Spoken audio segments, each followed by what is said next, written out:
bubarkan PKI. Saya ini sebetulnya menganggap Bapak itu tidak hanya sebagai presiden, pemimpin besar revolusi itu, tapi juga sebagai bapak saya. Itu.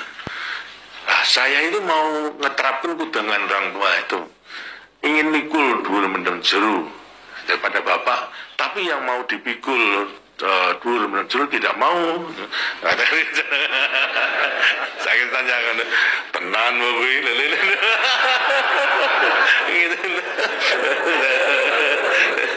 udah lantas, iya kalau tidak tenang mau saya dimarahi sebenarnya terus datang kemari ya. Itulah daripada 2 Oktober sampai pada tanggal 11 Maret itu gitu. Akhirnya beliau jelas saya rupanya bisa menggambarkan bahwasanya saya tidak punya maksud jahat kepada beliau kecuali mengamankan, hanya jalan ditempuh kok berlainan itu, tapi jelas bahasanya walaupun berlainan yang jelas pada beliau tidak dan tidak akan merugikan perjuangan karena itu terjadi daripada peristiwa 11 Maret ada sidang, kemudian ada berita kalau istana dikepung dari tentara yang tidak dikenal, laporannya itu menjadi grogi daripada beliau pergi ke Bogor gitu, sampai Bandrio nusul sepatunya dan sebagainya ketinggalan dan sebagainya, pergi ke Bogor.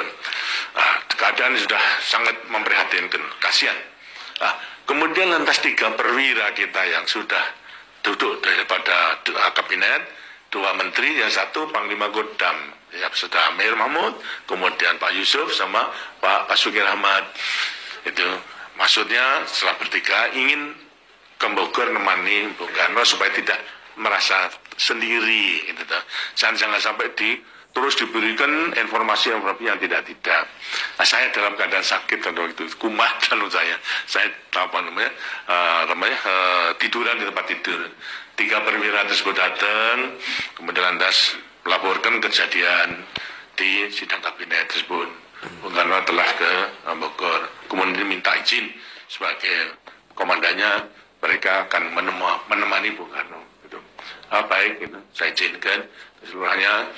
Kemudian lantas sekarang titip, tanyakan titip pesan apa, Pak Harto. Ya, saya titip pesan 1, laporkan kalau saya sakit, karena itu tidak bisa datang pada sidang kabinet, kamu tahu sendiri itu. Sampaikan salam saya kepada beliau, dan ketiga itu sampaikan kalau saya dipercaya, keadaan ini akan saya atasi. Itu saja. Di perwira juga tidak tahu, maksudnya tidak apa. Tapi itu saja sampaikan. Kalau saya dipercayai, kemudian keadaan ini akan saya atasi. Berangkat. Akhirnya datang di Bogor, melaporkan, ya dimarahi. Itu. Karena angkatan darat tidak patuh dan sebagainya. Lantas sekarang bagaimana cara mengatasi? Ya, cara mengatasi barangkali dipercayakan kepada Pak Harto. Kemudian lantas kurang percaya apa saya pada Harto. Sudah saya naikkan menjadi dan sebagainya. Itu bahkan kali perlu perintah. Akhirnya lantas beliau mengatakan, "Ya, susun saja perintah." Itu. Sabun perintah sama Waperdam, 3 Waperdam, Pak Lemena, Khairul Saleh sama Bandrio.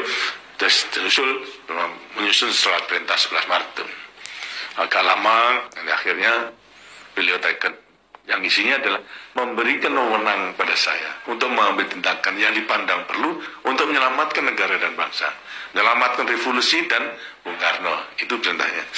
Kemudian malam sampai kepada saya baca, kemudian saya putuskan bubarkan PKI.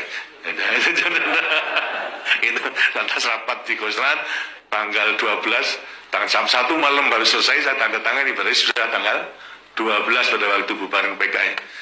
Ya itu saja. Artinya saya gunakan wewenang yang kemudian disahkan oleh MPR sebagai ketetapan MPRS nomor 9, itu kemudian hanya saya gunakan untuk bubaran PKI sebagaimana apa yang saya sampaikan kepada Bung Karno. Kemudian akhirnya kemudian lantas ini barangkali ya entah bagaimana, entah Sandi Ukel atau gimana, setelah bubaran PKI, nah semua Waperdam kan dimarahi. Kenapa Harto bukan demikian?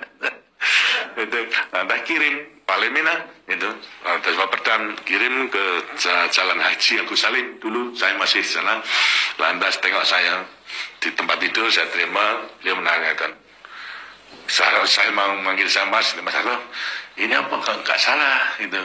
Bung Karno marah sekali. Oh enggak, saya enggak salah. Bung Karno marah, kita dimaki-maki. Ya udah nanti saya tanggung jawab, enggak salah. Gitu. Kemudian akhirnya ya sudah. Nah, kemarin kan sudah memang dibubarkan. 3 hari kemudian datang ke Jakarta. Beliau saya jemput, kan sudah dengan keadaan baik. Kemudian lantas lapor Pak, keadaan baik dan sebagainya. Iya tanya aja enggak saya bubar ke PKI. Bisa tahu saya bubar ke PKI, tanya aja enggak. Macam saya tanya, Pak sudah saya laksanakan, saya menjadi bumper, sekarang tinggal ngegongi. Pada kesempatan yang baik. Ya, itu.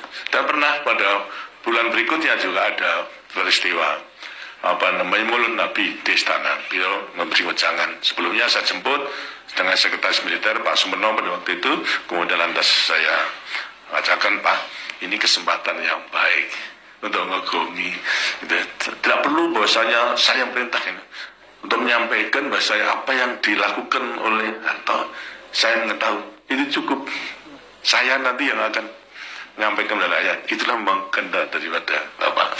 Itu ya nanti kita antarkan sampai kepada amanat selesai. Loh, kok udah keluar? Nggak keluar ini.